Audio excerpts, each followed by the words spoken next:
Moi, j'aimais bien regarder les oiseaux, ça m'occupait. Regarder dehors tout le temps, voir ce qui se passait. J'avais très peu les yeux sur le tableau. C'est vrai que j'avais des notes pourries, les bulletins de notes n'étaient pas bien brillants. On va dire que j'avais très rarement la moyenne, quoi. Peut-être en maths, normalement je l'avais. Bon, alors en français, c'était 2, 3 de moyenne, les dictées à -40, les fautes d'orthographe. Ma mère me demandait d'essayer au moins d'avoir la moyenne, d'essayer, quoi. Après, c'est pareil, l'anglais, quand je suis passé au collège, j'y pompais rien, quoi. Le prof qui me parlait en anglais, alors déjà que j'avais du mal à parler français, quoi. Il me prenait des zéros à tire-larigot. Puis bon, au bout d'un moment, en fait, t'en fiches. Parce que l'école, ça me gonflait. J'avais déjà dit à mes vieux que je voulais plus y aller, enfin que voilà, ça servait à rien, en gros, quoi. Donc on a essayé de trouver un truc qui pourrait me plaire. Donc je suis parti un peu dans la mécanique, tout. Et en fait, c'est le principal qui avait convoqué ma mère en lui disant votre fils, ça sert à rien qu'on le fasse passer en 3e. Autant essayer de l'orienter vers un CAP, carrossier, peinture, mécanique, ou boulanger, ou autre chose, quoi. Appréciation catastrophique perturbe la classe. Attention, une première n'est pas envisageable, une réorientation doit être envisagée vers un BEP. On peut mettre le bazar en BEP, mais pas en première. Voilà. Ça, c'était le bac, c'est un peu. Donc au bout d'un moment, je ne sais pas en quelle classe, mais au bout d'un moment, je suis allé voir une conseillère d'orientation. Et de manière très scrupuleuse, j'ai répondu à toutes ces questions, sans, j'ai pas triché, etc. Puis elle avait son petit logiciel, elle rentrait les questions, je prenais bien le temps de la réflexion pour répondre vraiment au mieux. Puis à la fin, elle m'a regardé, elle m'a dit, bon ben Cédric, il y a un résultat qui sort, c'est Berger. On savait scolairement, on n'avait plus d'illusions. On voulait qu'il se lève le matin, tous les matins, pour aller à l'école. Point final. Il n'y avait pas d'obligation de résultat, mais au moins, on insistait là-dessus. Lève-toi et va à l'école. Tu iras tous les jours. Et rien que ça, c'était déjà Mais je me levais. un challenge. Il se levait au dernier J'allais pas moment. toujours à l'école. Oui, ça après, bon, moi je l'emmenais. Il montait dans la voiture et après, on le posait devant le lycée. Mais après, mais c'était déjà rien que ça, le faire lever.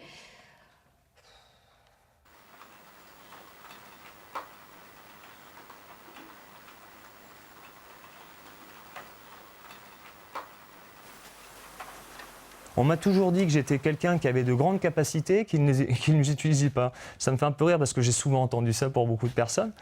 Et en fait, oui, c'était genre 12-14 de moyenne, quoi. Voilà, l'élève moyen, quoi.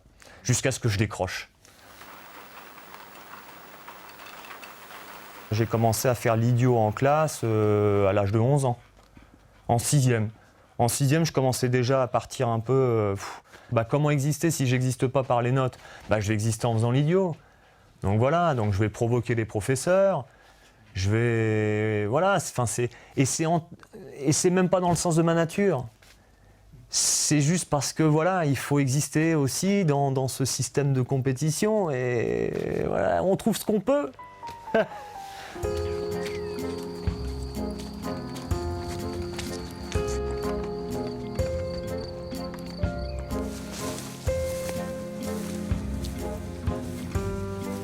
Je me souviens en CP, donc il y avait un système, c'était quand on avait des bonnes notes, voire des très bonnes notes, on avait des bons points. Et quand on avait assez de bons points, on avait des images. Donc c'était des images de petits animaux, d'insectes, des choses comme ça, un peu sciences naturelles. Donc c'était vachement bien d'avoir ces petites images d'animaux. Mais pour ça, il fallait avoir des bonnes notes, il fallait être attentif en cours et suivre un peu le mouvement. Et moi, c'est plus de ne pas avoir pu atteindre ça.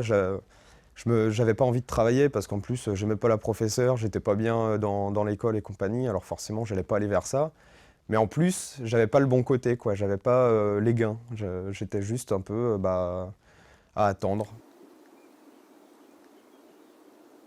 Histoire ou en français, des choses comme ça, c'était lacune sur lacune. Et c'est vrai que au final, je m'y sentais pas bien du tout. Parce que avant de me dire que j'allais réussir quoi que ce soit, dès j'avais de nouveaux sujets, c'était un peu situation d'échec.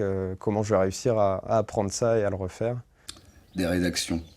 Alors souvent, ils nous filaient des espèces de dictées préparées à la maison. Dans mes souvenirs, il y avait ça. Donc tu avais genre 15 mots à apprendre à écrire, quoi. Donc avec ma mère, on les faisait, quoi. C'est vrai que j'aurais donné ça une semaine avant. Avec ma mère, tous les jours, on s'en faisait une petite une heure, tout. Alors vas-y, elle me les disait, tout, écris-le. Non, là, c'est pas ça, c'est telle lettre, tout. Et puis avant d'aller faire la dictée, un jour, on avait la dictée le matin à 8h, quoi. Tac, même le soir, on le refaisait, nickel, je faisais 2-3 fautes, quoi, pas plus, quoi. Et je dormais, quoi. On pouvait le refaire même, vite fait, avant que je prenne mon petit-déj et que j'aille à l'école. Et j'arrivais devant la feuille, j'avais tout faux. J'arrivais pas, j'avais tout oublié. Alors qu'à la base, bon, j'arrive à bien mémoriser, mais là, je sais pas. Alors si c'est peut-être le trac, le truc de se planter encore, alors qu'il y a même pas 1 heure, je savais écrire ce mot. Et puis là, j'arrive devant la feuille, la prof, elle dit, et impossible.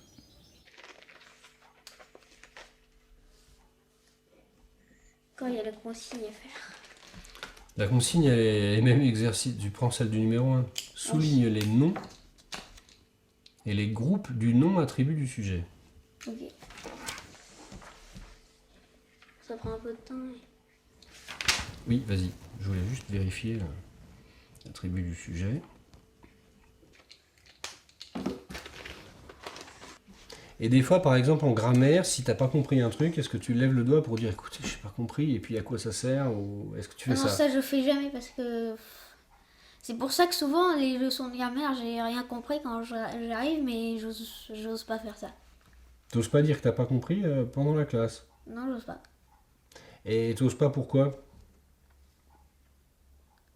Parce qu'on va me prendre pour quelqu'un qui comprend rien. Ah d'accord, parce que t'as peur que les autres aient compris. Est-ce que tu crois que les autres ont mieux compris que toi? Parce qu'au bout du compte, si tout le monde fait pareil et que personne n'a rien compris, d'après toi, ils comprennent mieux que toi, moins bien que toi, la grammaire? Peut-être un petit peu mieux. La grammaire, oui, la grammaire. La grammaire, ils comprennent mieux. Oui. Donc en fait, tu te dis, j'ai pas compris, mais j'attends d'être à la maison, je demanderai à papa, puis voilà. Oui. Voyons, il va falloir que je révise. Hein.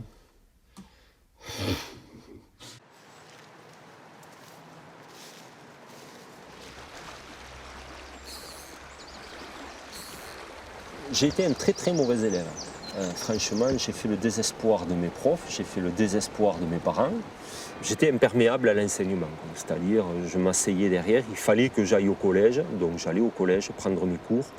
Je revenais, mais comme tu disais, ça rentrait par là, ça ressortait par là, et je pensais à ma partie de pêche, à mon match de rugby ou à ma sortie de vélo. Et puis voilà, je donnais pas plus de cas que ça de mes cours, et d'ailleurs c'était une torture pour moi de me mettre le soir devant mes livres, d'étudier mes leçons et de refaire mes exercices.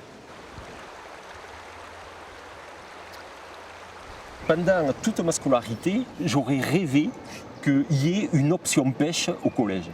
Alors il y avait option latin, option grec, option technologie, il y avait toutes les options possibles, mais sauf celle qui m'intéressait. Moi vraiment, ça aurait été option pêche. Pourquoi je me sens mieux au bord de l'eau qu'à l'école? Je pense qu'il y a cette notion de liberté, cette notion qu'il n'y a pas de classement, t'es bon, t'es mauvais. Un jour, tu peux être bon, tu attrapes des poissons. Un jour, tu peux être mauvais, soi-disant, tu fais bredouille. Mais tu te fais toujours plaisir. À l'école, je ne voyais pas ça comme ça, quoi. Pour moi, c'était une contrainte. On me demandait d'apprendre des cours. On m'interrogeait derrière, on me donnait une note. Mais derrière, je ne voyais pas le but de cette note. Qu'est-ce que ça représentait? Quel impact ça allait avoir sur ma vie future?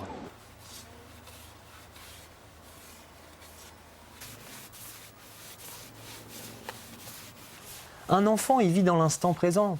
Il ne se projette pas. C'est pour ça que c'est difficile de faire comprendre à un enfant que s'il ne fait pas ça aujourd'hui, il sera embêté plus tard. Moi, je suis dans le maintenant, et dans le maintenant, je ne me sens pas bien. Donc du coup, ça ne m'intéresse pas. Voilà, après, si j'avais été faire une classe, comme on peut en avoir ici en Ardèche, l'école à la ferme de la fille de Pierre Rabhi, hein, Sophie Rabhi, où ils sont dans la nature, ils ont presque aucune limite dans le temps de récréation pour courir partout dans la forêt. Ah, c'est revigorant, pour moi, c'est extraordinaire.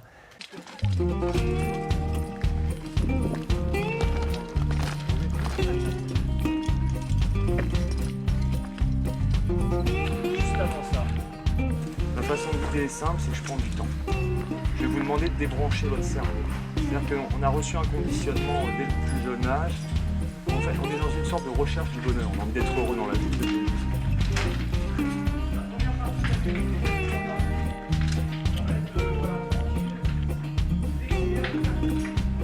Ils font encore des peintures, ils se redonnent le même savoir. Les vaguelettes ici, c'est les ondulations de l'eau.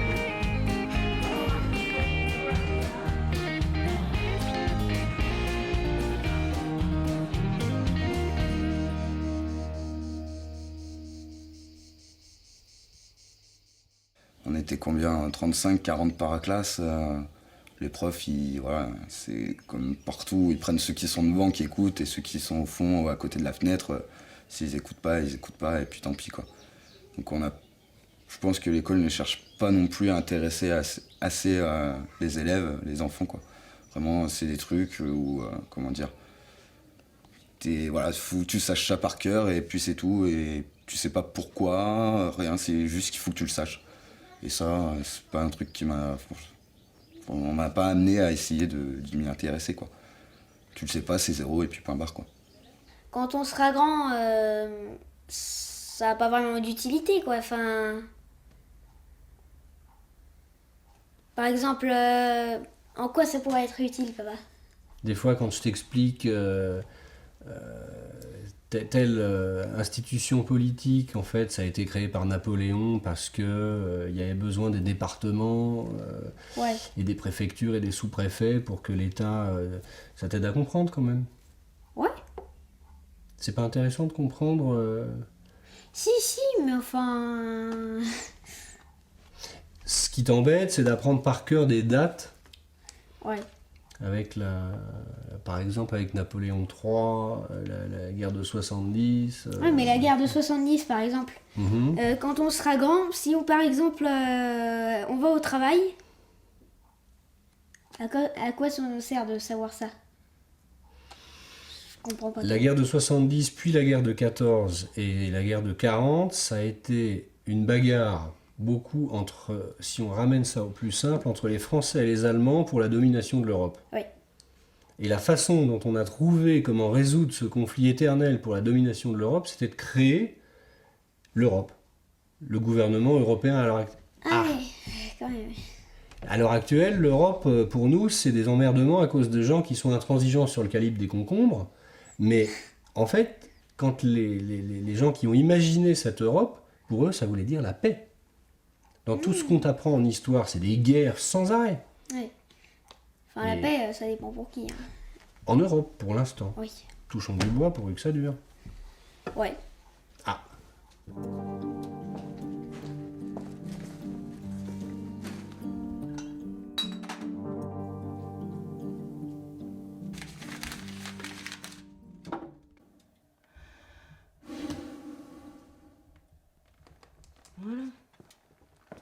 Voilà.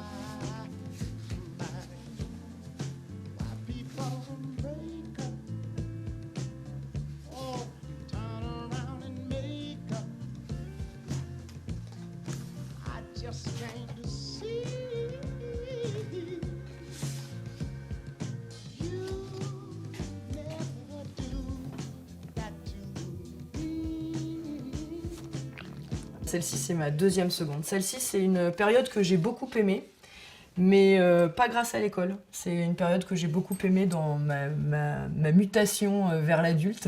C'est une période que j'ai bien aimée dans ma vie personnelle, où ouais, c'était plus l'école de la vie que l'école à ce moment-là, vraiment à proprement parler. Mais ça, c'était une très bonne année qui, je pense, m'aide encore aujourd'hui dans mes expériences. 1515, je l'ai vu dans un spectacle il y a 2 jours. Donc Marignan, oui, mais le roi, si, je pouvais te dire qu'on était en monarchie, mais je peux pas te dire quel roi, je peux pas te dire... j'en ai aucune idée. Est-ce qu'on est en capacité de comprendre mieux le monde par rapport à ça? Non plus, parce qu'on est dans une mémoire immédiate où on nous demande de ressortir des choses clés pour des devoirs surveillés, mais moi j'ai oublié tout ça. Donc aujourd'hui, tout ce qu'on a voulu me mettre dans la tête ne me sert plus. Ce qui m'a servi, par contre, c'est comment je peux aller, moi, chercher les informations. Et si, aujourd'hui, j'ai envie de comprendre la position de l'ex-URSS Russie aujourd'hui dans la mondialisation, je sais comment y aller. Voilà.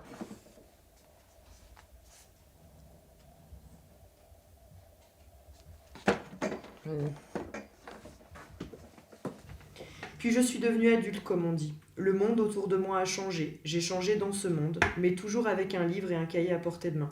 J'ai connu des déceptions, des livres qui ne menaient à rien, et des étonnements, des éblouissements.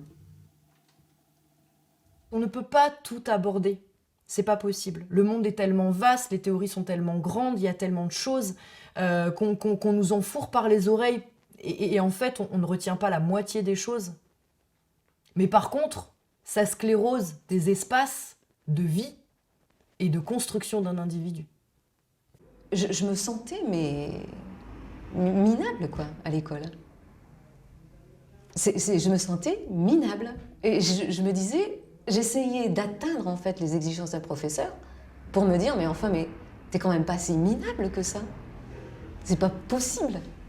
J'ai pas de souvenir d'avoir été particulièrement intéressée par une matière ou une autre, à part les mathématiques, où je me suis sentie vraiment dès le départ perdue. Mais vraiment perdue. Complètement. Là, je me suis dit,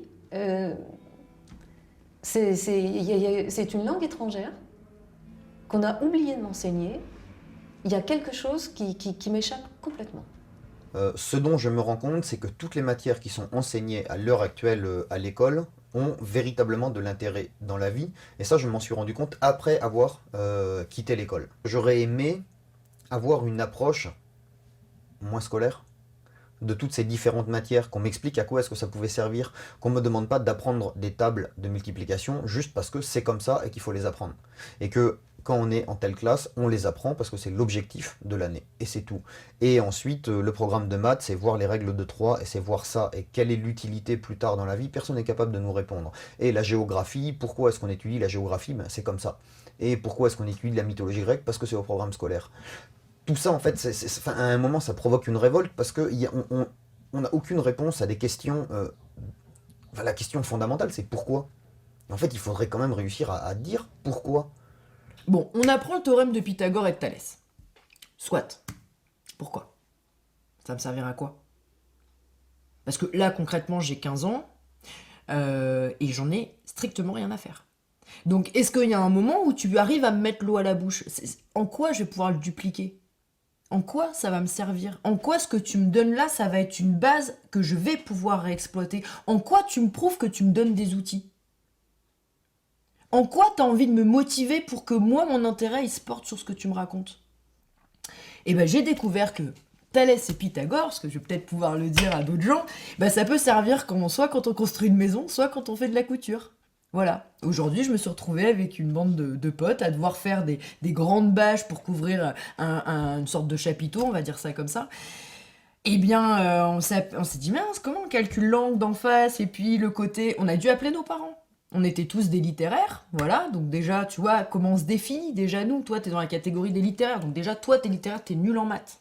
Tu vois, déjà, mais ça, c'est du formatage. Donc voilà, on était tous des littéraires, donc nuls en maths, donc bien évidemment, on n'a pas osé ressortir ce qu'on a appris, parce que dans tous les cas, on n'a rien compris à ce qu'on avait appris, puisqu'il n'y avait pas de passerelle avec la réalité. Donc on a appelé nos parents, et c'est nos parents qui nous ont dit, voilà, il y a l'hypoténuse, c'est Thalès, c'est Pythagore. Ah, mais c'était ça l'hypoténuse. Ah, mais et d'un coup, ça a été une révélation pour moi, mais 15 ans après.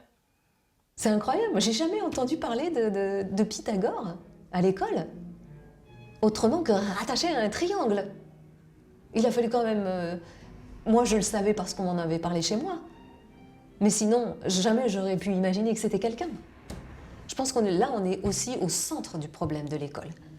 Parce que réussir à enseigner les mathématiques à côté du français, à côté de l'histoire, sans qu'on soit capable, par exemple, ne serait-ce qu'en mathématiques, pouvoir situer la découverte de ce qu'on nous enseigne. C'est très très grave. Hein. Je pense que c'est beaucoup plus que manque de cohérence.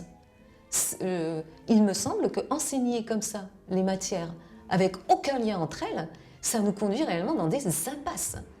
Dans des impasses de la pensée, de la réflexion et de la construction du savoir. Combien de fois on entend par exemple des profs dire « Ah, on est en retard sur le programme ». Je trouve ça effarant. C'est effarant comme réflexion. On est en retard, c'est-à-dire on a des objectifs. Et voilà, il faut avoir vu ça, ça, ça. Et comment est-ce que ça rentre dans la tête de l'élève ? C'est pas grave. À quoi est-ce que ça va nous servir? C'est pas grave. Est-ce qu'il y a des liens qui se font? C'est pas grave. On est en retard sur le programme.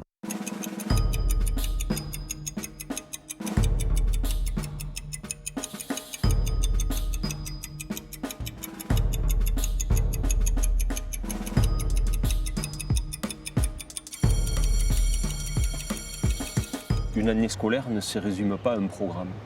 C'est-à-dire que moi, quand j'étais au collège, j'ai toujours entendu dire, et je dirais tous mes profs, on est en retard. On est en retard, on est en retard, on est en retard, on est en retard. À tel mois, on devrait être à tel endroit du programme. Or, on a 15 jours, on a un mois de retard. Quand on dit qu'en France, ce sont les élèves qui étudient le plus et qui ont les plus mauvais résultats, il faut peut-être aussi se poser des questions. Pourquoi faire autant de cours? Pourquoi chercher à enseigner autant de choses si au final, ils en retiennent si peu? On sait toujours l'adresse? Moi, je me rappelle d'une prof d'histoire qui s'appelait Madame Guéral. C'était au collège à Montcuq. Et elle, son prof, cette prof, elle passait tout le cours à écrire sur le tableau son cours d'histoire et on le recopiait. Et on recopiait. Je me rappelle de rien. Je me rappelle de rien du tout de ces cours d'histoire. Je pourrais pas vous sortir une date ou quoi que ce soit. On faisait que du copiage. J'ai aucun souvenir parce que c'était pas concret en fait. Parce qu'au lieu de nous montrer des images ou nous montrer quelque chose sur lequel je pouvais fixer une période ou quelque chose, on nous faisait copier des histoires. Les Allemands ont fait ceci, les trucs ont fait cela. Puis la résistance est arrivée par-ci et la résistance est arrivée par-là.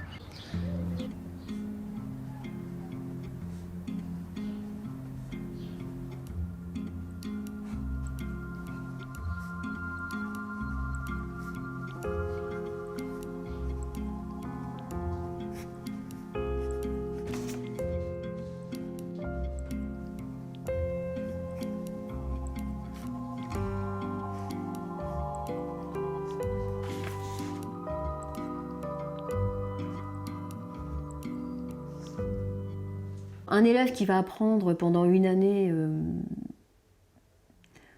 qui va avoir des connaissances sur, je sais pas, en histoire géo par exemple, si effectivement l'année suivante il l'a oublié, ben ça pose question là aussi.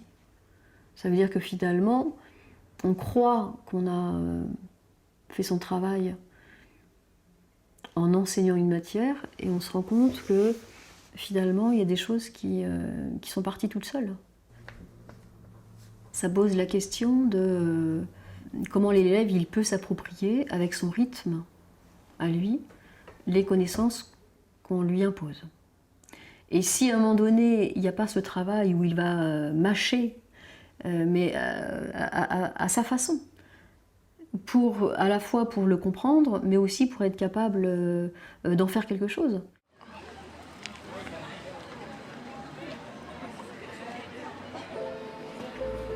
Alors on va parler un petit peu de qui sont donc ces djihadistes et qu'est-ce qu'ils cherchent à faire. Mais ils sont quand même assez insaisissables, assez imprévisibles. Et je crois qu'il y a des choses qu'on ne peut pas contrôler. Comment est-ce qu'on peut être en sécurité dans la vie? Comment est-ce qu'on peut être en sécurité dans la vie? Charline? On ne peut pas. Alors, qui est-ce qui est d'accord avec Charline? J'ai eu peur. Est-ce qu'on peut avoir une sécurité totale? Non. Entière, totale. Qu'est-ce qu'il faudrait pour qu'on soit en sécurité totalement, en fait? Théo? Oui, tout le monde se surveille 24 heures sur 24. Oui, et même ça. Est-ce que si vous aviez même un policier derrière vous, un policier devant vous, si vous aviez un gilet pare-balles, un casque sur le visage, et des armes, et 2 armes dans les poches, est-ce que vous êtes en sécurité totale? Non. Il suffit qu'on trébuche. Bien. Il suffit qu'on trébuche, effectivement, et peut-être qu'on se prenne un poteau dans la tête et qu'on meure d'une crise cardiaque, par exemple. Non mais, et pourquoi est-ce qu'on ne peut pas être en sécurité? Et à la limite, si je pousse un peu plus loin, pourquoi est-ce qu'heureusement on n'est pas toujours en sécurité? Élise? Ben parce qu'on n'a plus de liberté. Ah, enfin, on n'a plus de liberté. Si vous voulez vivre avec un peu de liberté, soit vous mettez sous une cloche, vous savez, une cloche à fromage, là, en verre, et là, du coup, vous êtes préservé de tous les risques de la vie. Mais ça ne s'appelle pas vivre, quand même.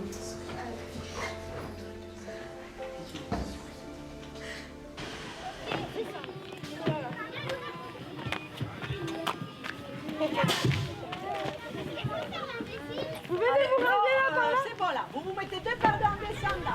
Bonjour. Donc on en a 22. Ah, mais ils s'en est perdu. Ouais, ils s'en est perdu. Ouais. Il y aura davantage de crêpes. Ah, ça c'est trop bien. On va voir tout ça. Ah oui, les grands ne sont pas venus. Bonjour. Ah, si, il y a les grands, mais il y en a plein qui ne sont pas venus parce qu'ils ont le sport. Ah, voilà. On va les installer. Alors, nous, par là. Et là, il y a pas là. Et vous allez là. Moi, on adore être à côté. Moi, j'en ai hyper travaillé. C'est bien. On va travailler aussi. Et voilà, toute cette année. Vous allez me dire déjà si c'est pareil, votre école est pareille que ça? Non. Déjà, il n'y a pas les bureaux du plus grand au plus petit. Et il n'y a pas ce petit bureau. Ouais, t'as vu, le maître, il n'a pas grand-chose, hein, finalement. C'est un grand bureau qu'elle a, ta maîtresse? Ton maître? Oui, un grand bureau. Ah oui. Moi, Et toi? il n'y a pas le chapeau d'âne. Il n'y a pas quoi? Tu sais, on ne dit pas un chapeau d'âne. Ah oui, je sais. Tu sais, on dit que c'est un bonnet d'âne. Tu veux le mettre? Je vais le mettre. Moi, je sais à quoi ça sert. Et la grande C'est magnifique. c'est pour aller au coin. Hein? C'est pour aller au coin. C'est pour aller? Au coin. Ah oui, t'as raison. Est-ce que je peux avoir les trucs là? J'aime bien, ça fait des massages. Qu'est-ce que tu veux avoir? Le coup d'aigle. Ah, la ça fait des massages, j'aime bien. Tu sais ce qu'on faisait? Des fois, on nous arrachait les feuilles du cahier. Si on ne fonctionne pas avec la classe, on fonctionne contre la classe. C'est pas plus compliqué que ça. Donc, soit on les intéresse et soit on avance correctement, on va dire. Et pour les examens, ben, c'est autre chose. Hein. Après, il faut faire des fois un bourrage à la fin. Moi, je trouve ça désolant. Le programme de 3e fait après à toute berzingue les derniers mois, c'est une horreur, une horreur. Mais bon, on nous contraignait à ça finalement, parce que sinon, évidemment, les enfants pouvaient passer l'examen sans avoir eu les questions préparées, etc. En plus, vous savez, à une époque, les inspecteurs vous demandaient de faire un planning précis pour intégrer tout le programme. Et on touche à rien. Là, maintenant, on se met pour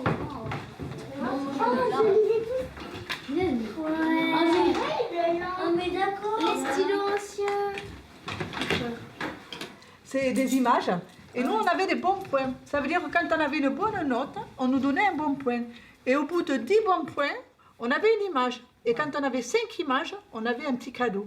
On choisissait un cadeau. Voilà, avant l'époque, c'était comme ça. 1, 2, 3, 4. Il n'y a pas si longtemps, hein. Voilà.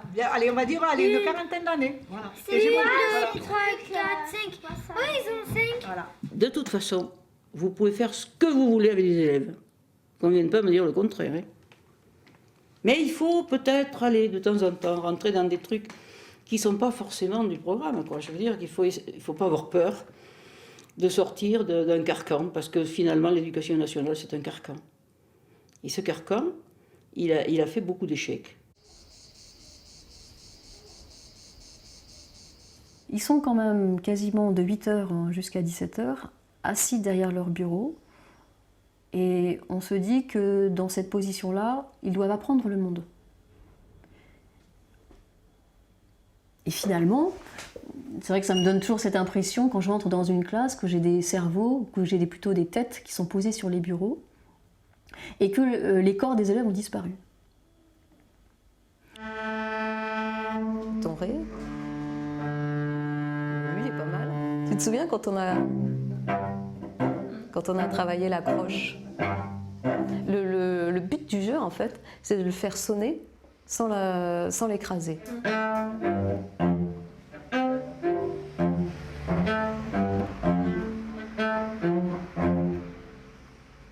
En l'accrochant.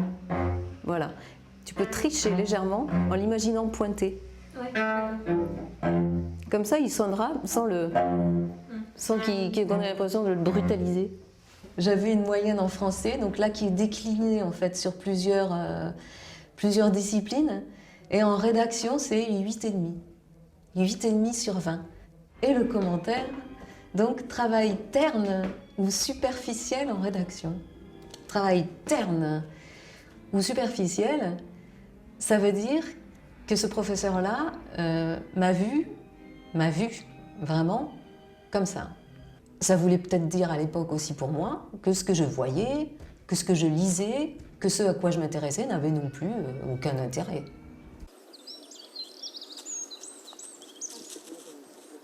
Je regardais dans les bulletins et en fait, ils utilisent des mots comme paresseuse, ne fais pas d'efforts. Et t'es un enfant là, On est censé te construire. Élève très indiscipliné ces derniers temps. Aucun intérêt à son travail. Elle est capable de mieux et manque d'attention. On te tape sur la tête. Voilà, tout le long. Donc là, on est du CP au CE2. Hein. On passe au CM1. Il faut lire régulièrement à la maison. Donc ce qu'ils savent pas, c'est que ma mère vient de divorcer, qu'elle s'est retrouvée à un lascar, que ça se passe pas bien, que moi, on m'interdit de faire mes devoirs à la maison, tu vois. Alors la nana, tout au long de cette année-là, quand même, elle te dit « Il faut faire les devoirs à la maison ». Ce qui nous arrive aujourd'hui. Pourquoi on demande aux gamins de faire leurs devoirs à la maison? Ils sont à l'école 8 heures dans leur putain de journée, 8 heures. C'est énorme, c'est un temps d'attention, c'est énorme. Et on leur demande de retravailler à la maison. Mais si à la maison, t'es pas dans le bon contexte, t'es pas dans une famille attentionnée, t'es pas dans quelque chose de régulier, t'es dans une famille différente, juste différente, eh bien comment tu fais pour faire tes devoirs? Tu te fais vite afficher parce que t'as pas fait tes devoirs. Parce que t'es différent. Et t'es pas différent. T'as peut-être aussi envie d'apprendre. Tu dois être bon. Tu dois même pas être moyen, tu dois être bon. Et quand t'es pas bon, parce que moi je suis moyenne, tu vois, c'est moyen. Et puis si j'étais plus molle du bulbe qu'un autre, j'ai pas le droit. Faut que je sois bonne. Je vais être évaluée comme quelqu'un de moyen. J'ai peut-être d'autres qualités. Enfin, on a peut-être d'autres qualités, et ces qualités-là, c'est ça que l'éducation, elle doit donner. Tu es tel personnage avec telle qualité. Et bon, alors t'es pas bon en maths, ok, peut-être t'es bon en français, peut-être t'es bon en histoire, mais en tout cas, tes qualités, on va essayer de les trouver. À l'école, il n'y a aucun professeur qui met un moment dit, mais tu peux le faire, même si tu vois tu n'y arrives pas là, maintenant, parce que justement, tu es là pour apprendre. Si avec de la discipline, avec de l'intérêt, moi je vois que tu peux. En fait, je pense que c'est juste ça dont j'aurais peut-être eu besoin de la part de l'école. Parce qu'en fait, je voulais accéder à tout ce qu'elle promettait derrière. Mais elle s'est élevée en fait en mur, en barrage entre mes capacités, moi-même, et ce à quoi je voulais accéder. L'école m'a dit non. Bah non, tu n'y arriveras pas. On passe au CM1, alors là, c'est quelconque. Quelques progrès, résultats encore moyens. Ce qui est très bizarre, je trouve, quand je lis à chaque fois ce truc-là, on n'a pas l'impression qu'on parle d'un individu particulier. On normalise même les remarques. Travail très irrégulier, quelques progrès, ça veut rien dire. À aucun moment on parle de l'individu.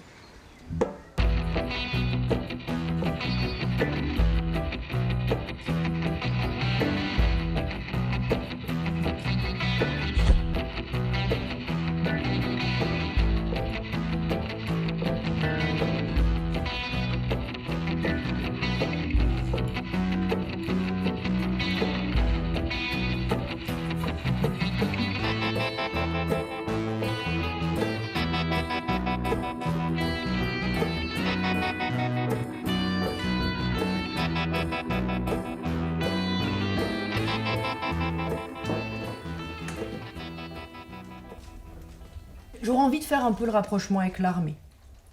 Peu importe la manière dont tu vas transmettre, l'important c'est qu'il faut que ça file droit. On est déjà sur quelqu'un qui est sur un piédestal, qui est sur sa petite marche en bois, qui déjà géographiquement a monté, on sent qu'il a gravi les échelons. Nous on est en bas, on est tous dans la même position, on peut pas se voir les uns avec les autres aussi, on a une espèce de mise en scène, la classe est une mise en scène assez effroyable finalement, où on se ressemble tous, où on a, voilà, et on ne laisse pas la possibilité qu'on puisse échanger sans avoir à se retourner, sans avoir... Mais on ne peut pas nous demander d'arriver en classe et de couper notre vie, de plus avoir d'interaction avec les autres, de penser uniquement seul, alors qu'on nous propose des sujets sur lesquels on ne peut pas penser puisque c'est des sujets qui ne nous touchent pas.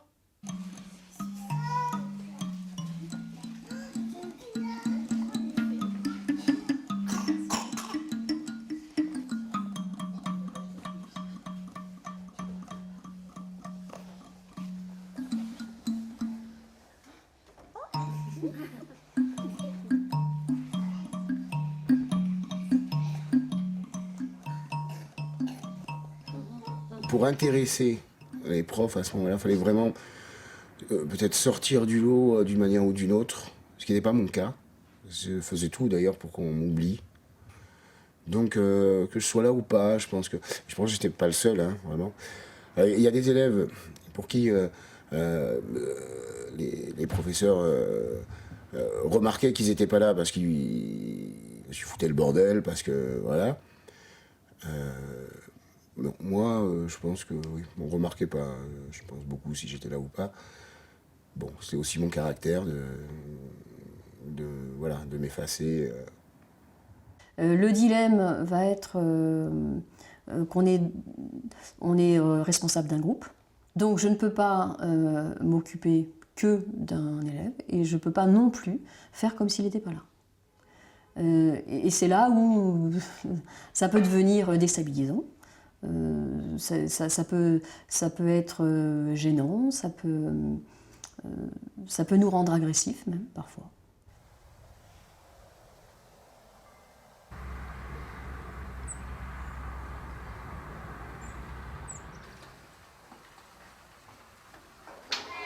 Mercredi, c'est le premier jour des vacances scolaires. Et à 4h, on a une commission de culture à la communauté de communes. À l'école primaire, alors le CP s'est très très mal passé. J'ai eu une enseignante, pour moi, c'est...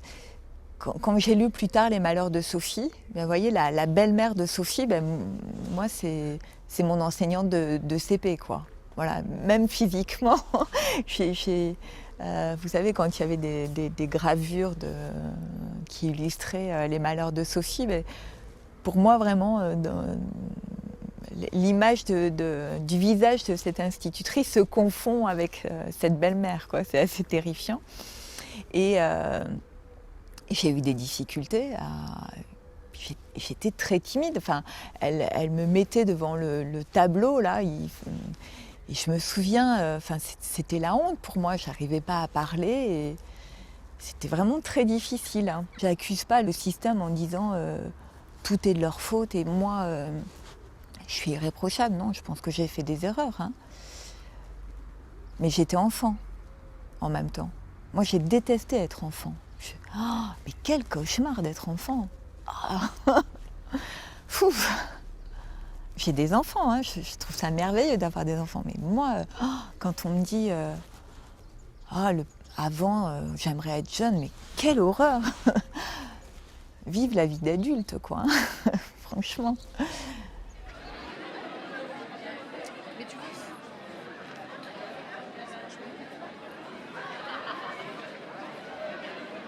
Mathis, Alexis, Cédric, oui.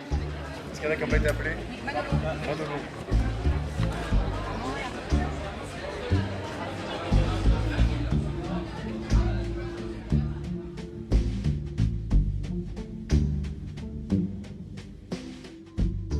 À Notre-Dame, c'était un truc de fou. Tu faisais tomber ta trousse, mais tu tremblais qu'elle n'explose pas devant toi. Elle devenait toute rouge, je me rappelle, elle était rousse, c'était un truc de fou. Elle devenait toute rouge, elle devenait un monstre. C'était pour avoir fait tomber sa trousse. C'était le cours, tu rentrais, tu voulais pas faire un bruit, quoi. Tu marchais sur la pointe des pieds pour aller à ta chaise, fallait pas raquer la chaise, sinon elle te flinguait. C'était le cours, le but c'était de pas en prendre une, quoi. Et non, c'est pas comme ça qu'on apprend, je pense. C'est vrai qu'il y a eu des abus, et je parlais de cette prof qui, elle, m'a marqué par rapport à ces abus, parce qu'elle était vraiment ultra violente. Je pense qu'elle avait vraiment un gros problème dans sa vie personnelle. Elle frappait les élèves, elle les battait. C'était pas juste le coup de la règle comme ça. Elle nous prenait les oreilles et puis elle tapait sur la table. Enfin, il y a des élèves qui sortaient avec des bosses. Elle était vraiment hystérique. Ça, oui, c'est clair. C'est clairement dangereux. Enfin, vraiment, de toute façon, il n'y a aucune justification à ça. C'est vrai que ça dépend beaucoup des profs et de l'affinité que tu peux avoir avec un tel prof ou tel autre prof. C'est vrai que on était à Lyon, en ville, dans un arrondissement qui n'est pas... c'est pas des ghettos ni rien, hein, bon, mais qui n'est pas forcément facile.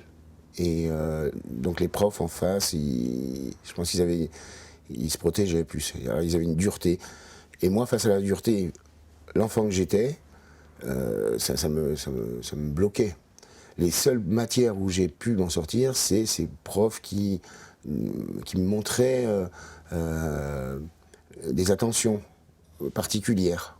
Alors là, ça me touchait. Alors si je suis touché, là, je vais travailler. Si je suis touché parce que tu me fais peur, eh ben, je vais me tétaniser et je vais plus rien comprendre, évidemment. Je vais perdre mes moyens. Je pense que c'est pas le seul. En tout cas, moi, je fonctionne comme ça. À partir du moment où on a quand même les besoins nécessaires, primaires, qui sont assouvis, on peut développer des choses. C'est ça qui manque à l'école. Il y a plein d'enfants qui ne se sentent pas en sécurité à l'école. Il y a plein d'enfants qui ne se sentent pas en confiance à l'école. Il y a plein d'enfants qui n'ont pas la sensation d'être valorisés ou respectés à l'école. Pour moi, la maternelle, ça a été quelque chose d'extrêmement violent. Je pense que j'étais une enfant très timide. Et en fait, je ne voulais pas aller à l'école. Donc ma mère utilisait plein de stratagèmes. On allait se promener. Alors elle m'emmenait avec mon landau de bébé, vous savez, avec mon poupon. On allait se promener et paf, on arrivait devant l'école. Donc il fallait y aller. Et en fait, j'ai des copines qui se souviennent de moi parce que je m'accrochais à la grille de l'école. Et je hurlais parce que je ne voulais pas aller dans cet endroit affreux, quoi. Enfin, je trouvais ça terrifiant. Je pense que l'enfant a besoin de rester avec ses parents beaucoup plus longtemps que ce qu'on le laisse. Et ça, je me souviens de ce traumatisme qui a été très profond pour moi. C'est l'âge de mes 3 ans quand on m'a mis à l'école du jour au lendemain.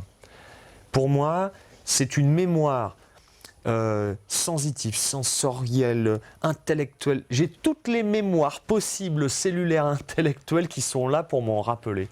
Ça a été un choc terrible, terrible, terrible. Et ma mère, j'en ai parlé quelque temps avec elle, m'avait dit, quand je t'ai vu dans l'état que tu étais, ça m'a brisé le cœur de te laisser. Chose à laquelle je lui ai demandé, mais pourquoi m'as-tu laissé ? Et donc, on va essayer nous, pour le cahier d'écrivain, de faire un texte, voir un peu qu'est-ce que pour vous, ça a été l'école, cette année. Ok. Allez, service.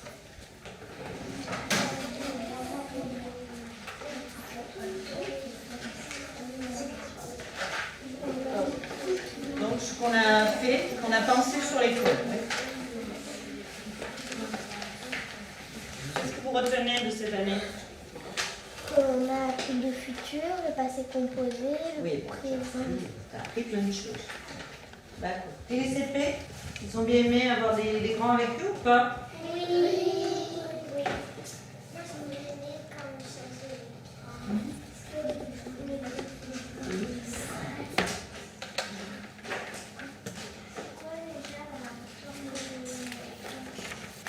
La forme de la...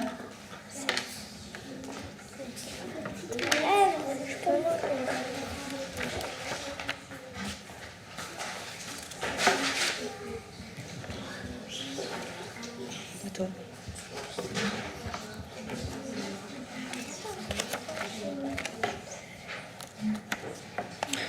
Tu mets la date là? La petite?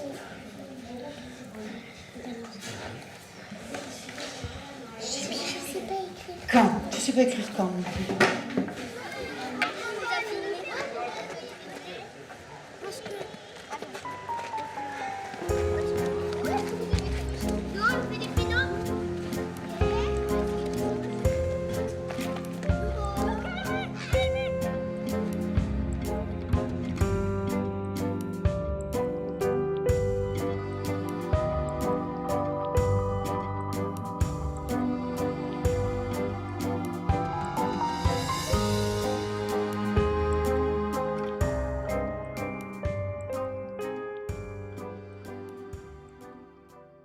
Ici, 53-54. Donc je suis né en 43, j'ai 10 ans, je suis ici. Il y avait les petits et les grands, donc les petits allaient jusqu'à la 4e, et en 3e, à partir du brevet jusqu'au bac, c'était les grands. Et donc avant de se coucher, nous allions à la chapelle pour la prière du soir. Et donc ça faisait un grand déplacement de centaines d'élèves. Voilà. Et donc un soir, il y a un élève qui, pendant la prière, a lâché un P sonnant, mais bon, perdu dans la masse, c'était sur la travée gauche. Et donc, le prêtre qui dirigeait la prière a demandé, tout le monde a ri, bien sûr, et donc le prêtre a demandé à ce que le coupable se dénonce, qui ne s'est pas dénoncé, et donc le prêtre qui menait la prière du soir a déclaré qu'on dirait des chapelets jusqu'à ce que le coupable se dénonce. Et donc, de chapelet en chapelet, on a passé une partie de la nuit à genoux dans la chapelle à réciter des chapelets. Et quand même, ils ont eu la bonne idée de lâcher les plus petits vers minuit et demi ou 1h du matin, car la faute était partie du fond des grands. Il n'était pas rare, ça m'est arrivé, d'être mis à genoux dans le couloir, souvent les bras en croix, et vous aviez tous les élèves qui passaient, qui vous voyaient dans cette position. On a été relevés quand tout le monde était passé, s'ils y pensaient, s'ils nous oubliaient. Voilà.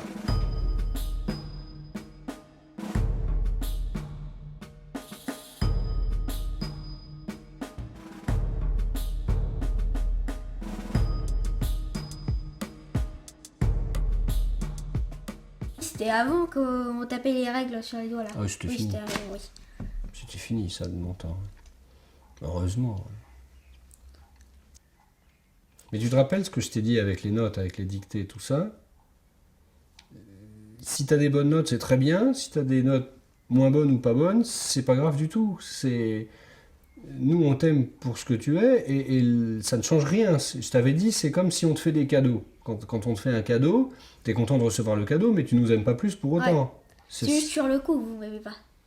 Mais non, pas du tout, même pas ça. Attends, c'est pas ce que je t'ai dit le contraire. Je t'ai dit on t'aime exactement pareil, et que c'est comme quand nous on te fait un cadeau, sur le moment t'es content, mais tu nous aimes ni plus ni moins, ça n'a rien à voir, c'est autre chose. Et les notes c'est pareil, si tu nous présentes des bonnes notes, sur le coup on est content, mais si tu nous présentes des mauvaises notes, bah on va t'aider, mais ça change absolument rien. C'est-à-dire que ça n'a rien à voir sur on aime plus ou on aime moins l'autre. Ça n'a rien à voir. C'est ça. Et la note, c'est pas toi qui es noté, c'est le travail que tu as fait. Quand tu fais une dictée et que tu as une mauvaise note, c'est la feuille avec la dictée, c'est ça que ça vaut. Mais ça n'est pas toi qu'on note, c'est le travail. C'est le rendu. Oui. Et le rendu sur ce jour-là, à cette heure-là, ce truc-là. Oui. Tu comprends ?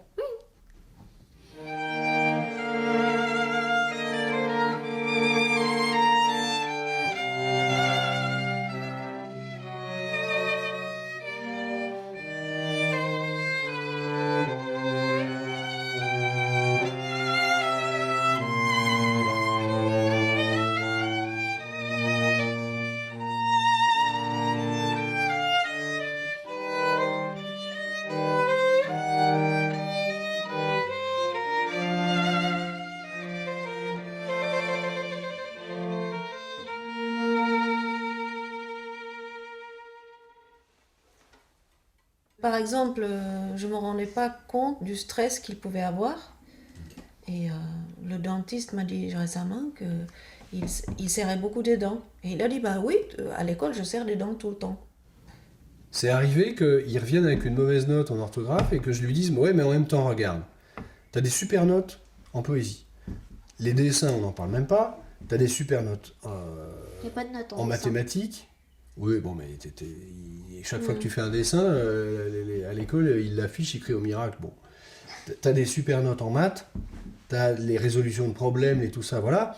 Bon, et ben, si t'étais le meilleur en tout, ça serait quand même pas très sympathique, c'est pas grave. Tu as des mauvaises notes en dictée, bah t'apprendras plus tard. De toute façon, tout le monde sait lire et écrire. T'es dans une famille où, d'une manière générale, les gens lisent et écrivent bien, donc il n'y a pas de souci à se faire, ça viendra plus tard. Puis voilà. Ma fille est une perfectionniste et vraiment veut rendre le travail parfait. Et c'est quelqu'un qui, bien qu'elle soit petite et qu'elle réussisse très bien à l'école, se met une pression. Alors c'est quand même une pression qui pour le moment reste supportable, mais elle cherche toujours à avoir A ou A+. C'est-à-dire pour elle, un B, c'est un échec. Et je me souviens une anecdote, c'était avant la rentrée 2014, donc c'était en août 2014, pendant les vacances scolaires.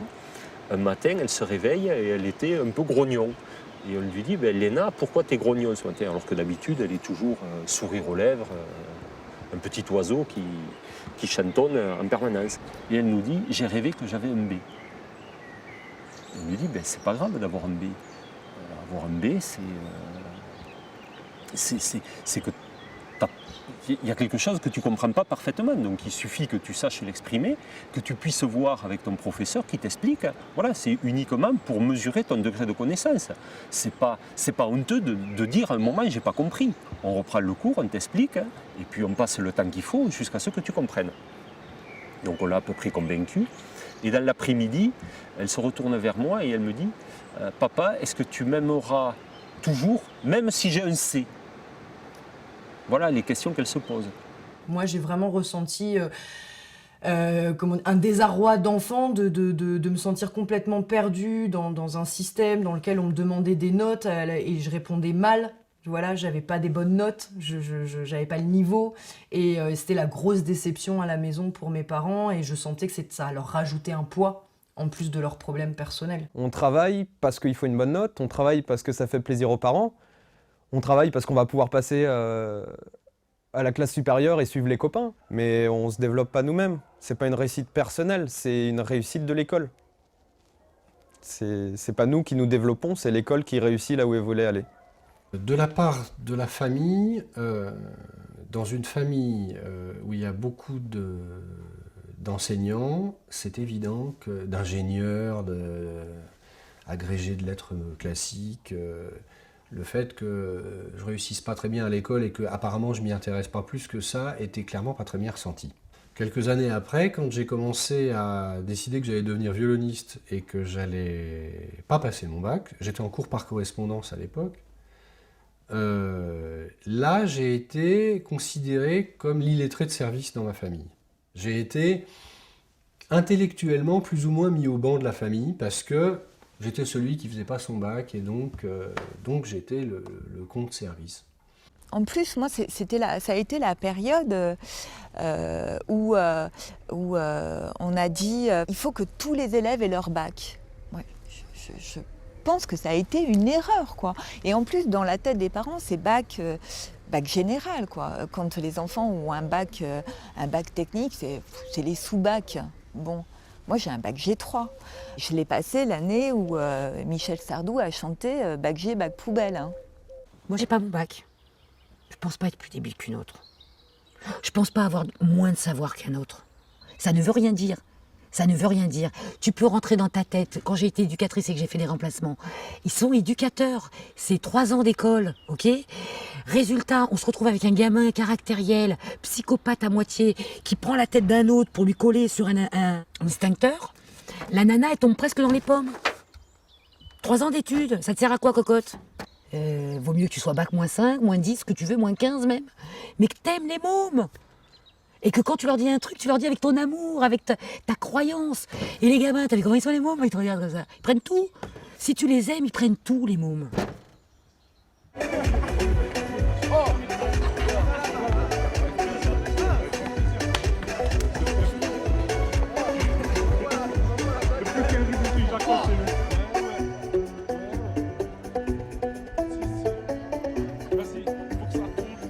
Je regrette de ne pas être à l'école.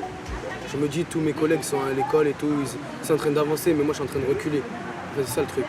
Je suis en train de voir, je suis tout le temps chez moi. Peut-être certes que je suis en formation, ouais, mais je me dis, mes collègues sont à l'école, ils sont en train d'apprendre, ils sont en train d'apprendre plus de trucs, ils sont en train de passer leur diplôme, ils vont avancer avec leur diplôme. Mais moi j'ai juste mon brevet des collèges et c'est un peu la galère. Il faut sans aucun diplôme, c'est chaud quoi. Ouais, peut-être ça sert à rien l'école, ouais. Certes, t'es assis, t'es en train d'écouter le prof, ouais. Mais d'un côté, quand je dis, ouais, il faut avoir des diplômes, il faut apprendre, c'est le bon truc à dire. La France est un pays qui demande vachement de diplômes. Pour quoi que ce soit que tu veux faire, barman, il faut un diplôme. Serveur, bon, ça dépend des restos, mais 2 ans d'expérience avec un diplôme restauration hôtellerie, alors que c'est un truc Et à côté de ça, on voit le système en France qui est hyper bloqué, hyper... quoi que tu veuilles faire, passe par 2 ans d'études, passe par 8 mois de formation, passe par ci, passe par là. Alors c'est des métiers qui s'apprennent sur le tas. Alors là, je me dis, si on aurait pris le problème à l'envers et qu'arrivé à mes 17 ans, on me dise, et si au lieu de choisir ton orientation par rapport à tes notes, on allait choisir ton orientation par rapport à ce que tu veux faire plus tard. Après, c'est une question, mais est-ce que la moitié des profs ne sont pas des gens mal orientés? À un moment... C'est bizarre aussi la filière pour arriver prof, hein, parce qu'il y a certains profs qui le font par conviction, qui savent ce qu'ils veulent faire, mais en fait on se rend compte que prof c'est aussi quelque chose quand on a suivi, quand on ne sait pas quoi faire, et que du coup on suit la filière traditionnelle en attendant d'avoir une idée, et bien finalement prof c'est la porte de sortie quasiment systématique, c'est-à-dire ah bah t'as... Après, j'y connais rien en fac, mais c'est quoi? C'est master, licence, truc, machin. Enfin bref, une fois qu'on a fait les étapes, tu sors tes profs. Enfin... Peut-être qu'eux, quand ils ont fait leur diplôme, tout ça pour devenir prof, voyaient une autre chose, un truc où en se disant je vais pouvoir m'investir, pouvoir aider les enfants, les jeunes adolescents à trouver, à acquérir des connaissances, à pouvoir s'en sortir. Et qu'en fait, arriver dans leur milieu professionnel après leur, je sais pas combien d'années d'études, crac, quand on les ferme d'un coup dans une ligne et avec toutes les portes fermées et qu'ils peuvent pas ouvrir la moindre porte et être bloqués, quoi. C'est possible.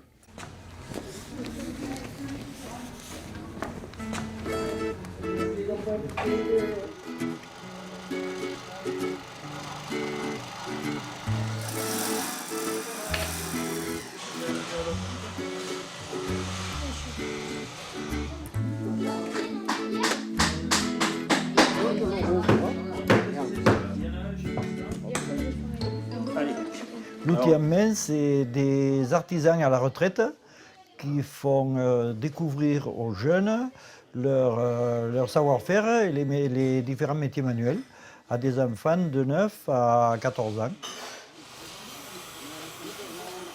Voilà, allez, vas-y, dans le bon sens. Et voilà, t'as ton engrais noir qui est prêt. Ta mangeoire à oiseaux, tu vois.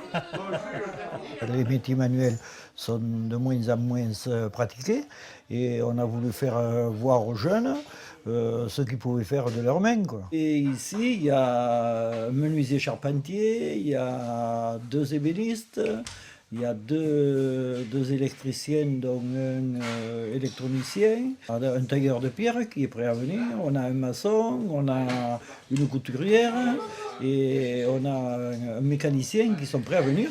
Mais on a les locaux qui sont actuellement sont trop petits, on ne veut pas... Et on aurait les enfants.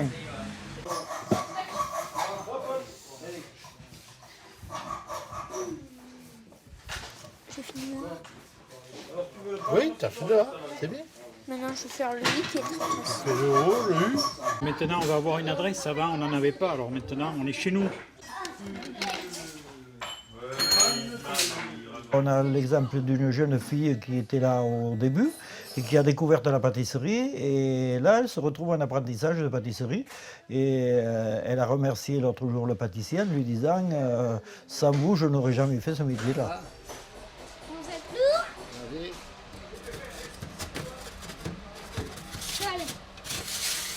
Et vous en avez beaucoup, il ne manquerait pas le mercredi après-midi de venir avec nous. Mais nous autres, on est pratiquement des papiers. Pour eux, on fait presque un peu partie de leur famille. La mèche de 9,5, tu mets. Comme ça, il y a un peu de jeu. Voilà, 9,5, ok, d'accord. Celle-là. Allez, hop. Il est vite. Stop, arrête. C'est bon.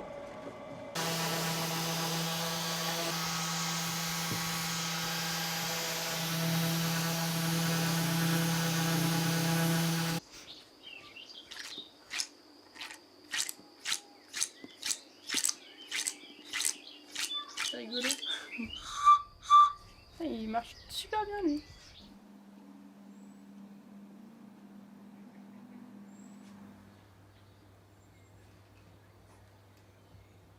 La première chose qui m'a vraiment fait du bien à l'école Steiner, on va dire, qui m'a vraiment agréablement surprise, c'était que à l'entrée au début de chaque cours, l'enseignant se tenait devant la porte, quoi, et serrait la main à chaque élève en disant bonjour un tel, bonjour un tel, bonjour un tel, vraiment. Et J'ai entendu dire que ça se faisait, il y a des enseignants qui le font dans le système classique, quoi. Mais en tout cas, c'était systématique à l'école Steiner. Et en fait, on se sent reconnu vraiment. Voilà, j'existe, vraiment en tant que tel, quoi. J'existe, voilà. Donc voilà, une appréciation donc en français, donc en 12e classe, donc la dernière année à l'école Steiner. Donc voilà, pour préparer les épreuves anticipées du bac de première. Alors, votre sérieux au travail est constant, mais votre sensibilité qui guide vos recherches se retourne parfois contre vous lorsque vous perdez courage. Ayez davantage confiance. Voilà. Et après, on a aussi fait de la forge. Je vous montre vite fait. Qui a été... Ça, c'était une de mes premières périodes, on va dire. Donc j'ai commencé par faire ça. Puis donc d'abord aplatir en fait aux endroits, et puis après, hop, on tourne comme ça. Et arrondir tout ça, là. Donc j'ai essayé de faire les trois un peu à la même hauteur, mais bon, c'est un peu... Le fait qu'on ait déjà eu cette ouverture, ben on a un peu plus une idée de ce que c'est que la vie même réelle en fait, et ça nous aide même à nous orienter plus tard, à savoir ce qu'on a envie de faire, parce qu'on a eu la chance et l'occasion de tester à plusieurs choses, quoi.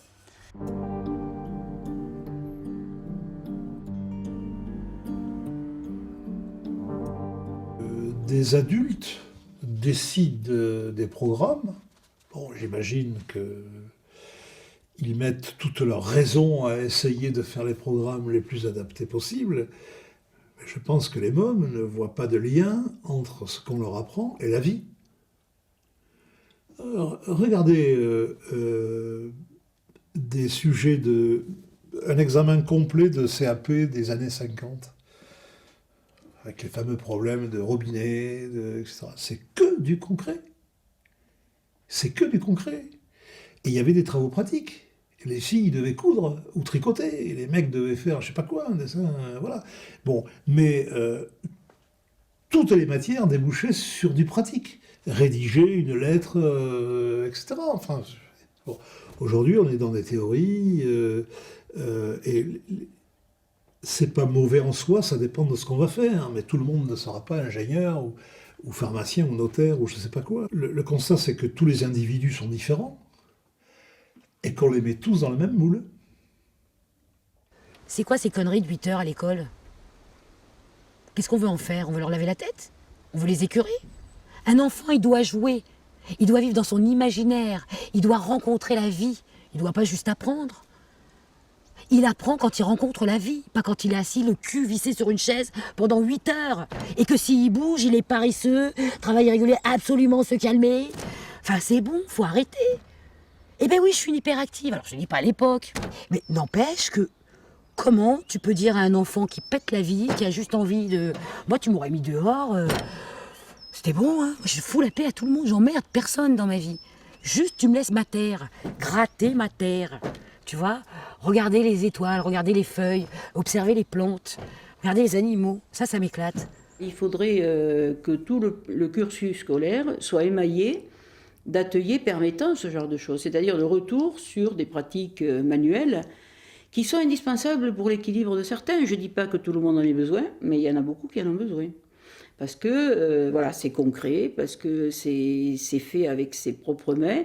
On reste quand même très orang-outan, hein. Je veux dire, on est un peu quand même rattaché à notre vie primitive, quand même, quelque part. Je me rends compte qu'on a, même la science le met un peu en évidence, on a comme une sorte de trois cœurs, trois cerveaux. Le cerveau intellectuel, le cerveau du cœur et le cerveau du ventre. Et on s'est rendu compte qu'il y avait des connexions neurologiques au niveau du cœur, que le cœur était capable d'envoyer des informations dans le corps sans passer par le cerveau. Et donc, du coup, c'est bien la preuve même que l'intelligence n'est pas que là. Et notre problématique de société, c'est que nous jardinons ici, beaucoup. Par contre, ici, c'est très pauvre, voire même ça meurt, on n'arrose pas du tout. Et puis ici, c'est la peur. Donc, mon cerveau émotionnel, la peur, le cerveau du cœur, le désert, et le cerveau intellectuel, oh là là, c'est la palmeraie, et la palmeraie apparente. C'est un oasis en mirage dans un désert. Promenons-nous dans les bois, pendant que le lit n'est pas. Si le loup y était, il nous mangerait. Mais comme il n'est pas, il nous mangerait. c'est ça, on est dans la peur d'échouer. Mais on nous a appris ça. C'est pas le plaisir de partager et de réussir ensemble. On est dans la peur parce qu'on se sent seul et qu'on veut pas être pointé du doigt encore, etc. Voilà, on reproduit ce qu'on nous emmène à l'école. Ce qu'on nous amène à l'école, on reproduit ça exactement dans le monde professionnel. Comment on peut s'en sortir? C'est pas possible dans ces conditions. On te demande pas de penser, on te demande de fonctionner. Il y a des règles, il y a un règlement, un contrat, enfin ce que tu veux, et on te dit que tu dois le signer. Comme à l'école, on te dit que tu dois apprendre, on te dit que tu dois respecter les règles. Mais quand la personne te parle mal, quand elle t'enseigne mal, quand elle est à moitié dépressive, qu'elle arrive avec ses cachetons, qu'elle est même pas là, enfin bon, il y en a plein des profs comme ça. Après, quand tu rentres dans la société, c'est bon, c'est ancré. Si on te dit tu restes malgré tes heures, malgré que tu ne seras pas payé, malgré, eh ben tu acquiesces et tu dis waha. L'école, elle est un peu déshumanisée pour ça. Et c'est en ce sens-là où je dirais qu'ils veulent nous faire devenir des moutons, beaucoup plus que l'ordre ou l'autorité. C'est la manière dont ils nous considèrent où on est des moutons. Bien plus que le fait de se ranger en rang 2 par 2 devant la classe. L'école, elle nous apprend la peur et elle nous apprend la soumission. Elle nous apprend à ne pas être nous-mêmes et à se recroqueviller, à se fermer et à attendre les ordres. Je vais te montrer une vidéo de Pink Floyd qui s'appelle Another Brick in the Wall, c'était We Don't Need Education. We don't need no thought control. Ah, il faut vraiment que ça change. Si on veut que la société change, il faut impérativement que l'école change.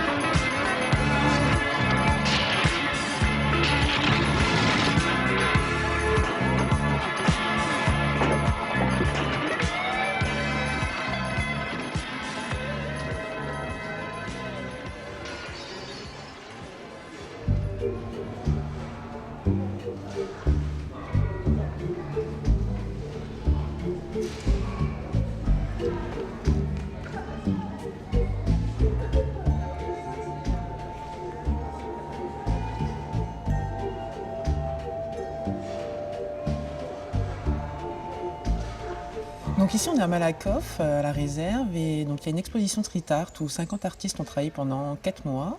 Donc j'aime beaucoup le street art et je travaille sur les arts graphiques et les arts contemporains. J'ai un cours d'histoire des arts et une expo comme ça, c'est contemporain, ça me correspond bien, c'est subversif.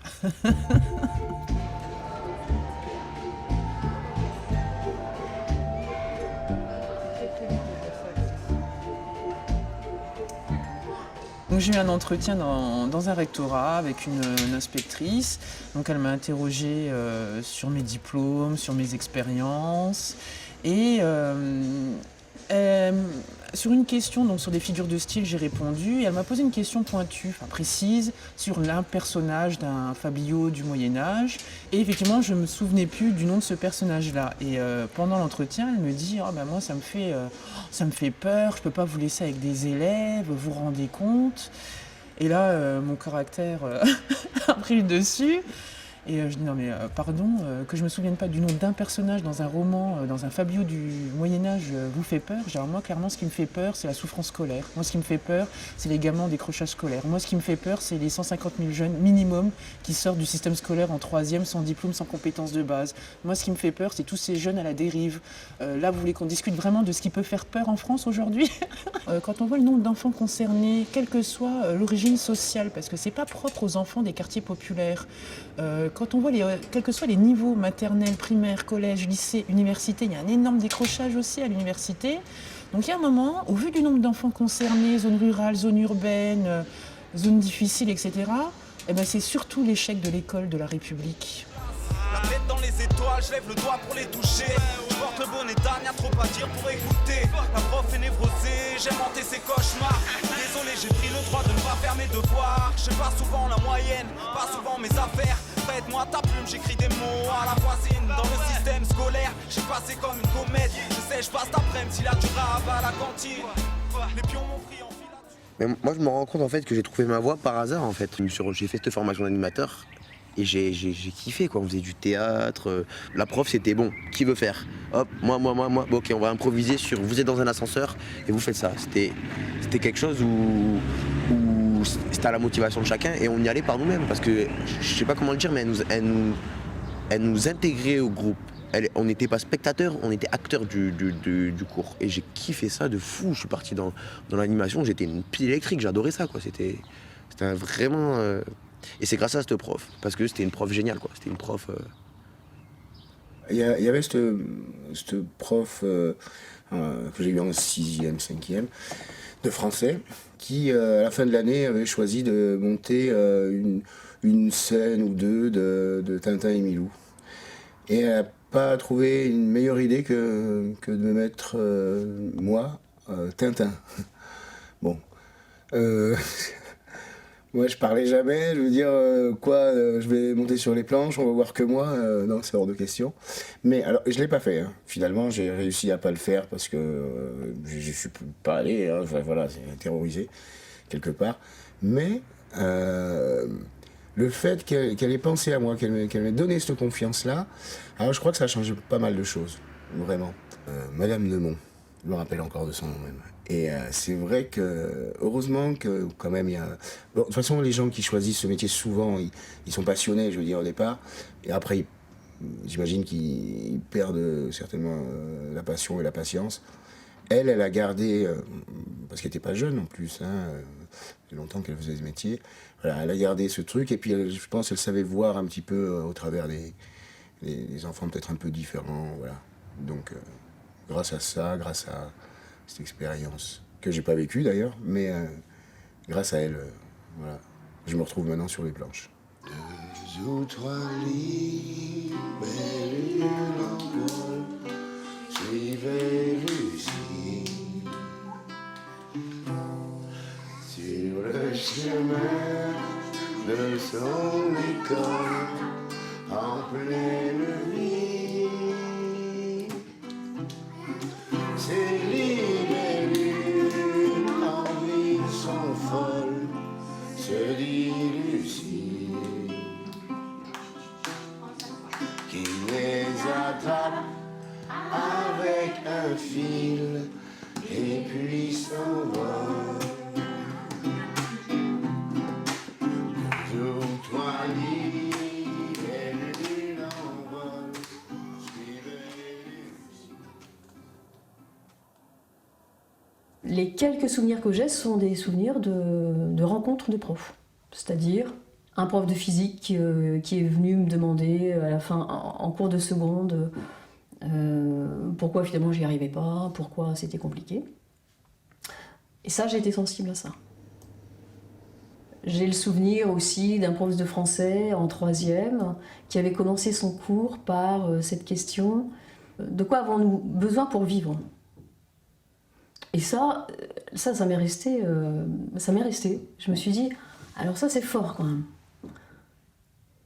Et quand j'ai commencé à enseigner, je me suis souvenue de ça. Et je me suis souvenue qu'il y avait une rencontre, sans doute, à avoir. Et qu'enseigner, c'était rencontrer, d'abord. Quand on voit son emploi du temps, on se dit bon, bah, c'est cool, j'ai 18 heures, mais il faut les tenir, quoi. 25, 30, 31 enfants, il faut les tenir, canaliser leur attention, transmettre. Il faut gérer aussi bien le contenu pédagogique que le comportement. C'est pour ça qu'on est sur 3 dimensions, en fait. On doit transmettre des savoirs, mais aussi des savoir-faire et des savoir-être. Ce que j'explique à mes élèves aussi, c'est qu'on passe plus de temps ensemble qu'avec nos familles. Enfin, on se voit tous les jours, donc c'est pas... On n'est pas là pour subir le cours, eux comme moi, on vit les choses et c'est des moments de vie. Et il y aura des souvenirs, voilà, quel que soit notre âge, quand on se souviendra de l'école, ces moments-là vont faire surface.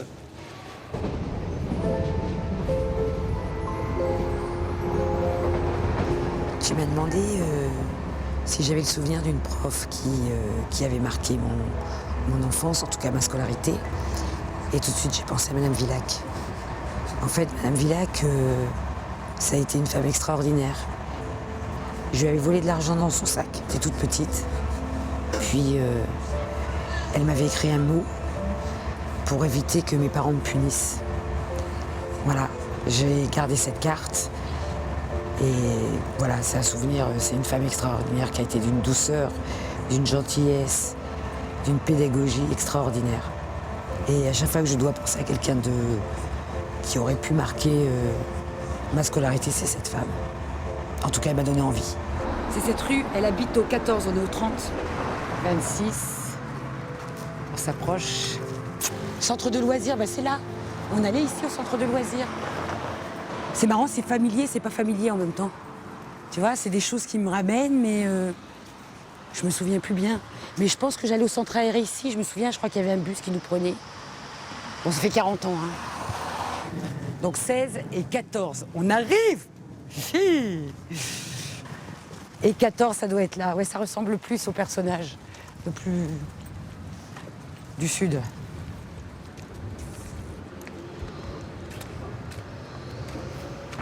Je sais pas si ça se fait, mais...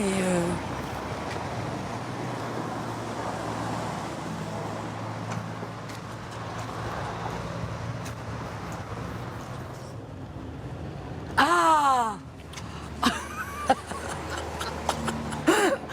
Tu n'as pas changé. Oh, quel plaisir. Oh nom de Dieu, quel plaisir. Je suis contente. Oh, moi aussi. Je veux pas savoir. On va rentrer. Ouais, j'étais sûre, c'est marrant, je parlais de votre sourire. Je me souviens que de son sourire. Putain, mais t'as pas changé. Ah bah non. T'as vieilli, t'as un petit peu. un peu quand même. C'était Isabelle. Oui. C'est génial. Ah mais vous êtes bien là. Moi je pensais que vous m'en voudriez ou... Sans vouloir. Ben oui. Comment veux-tu que je t'en veuille? Bah, je vais vous montrer un truc. On vous a retrouvé comme ça. Pourquoi bah parce que je vous ai quand même fait la misère, hein. Ah, ça alors, oui, on peut dire que tu m'as fait la misère.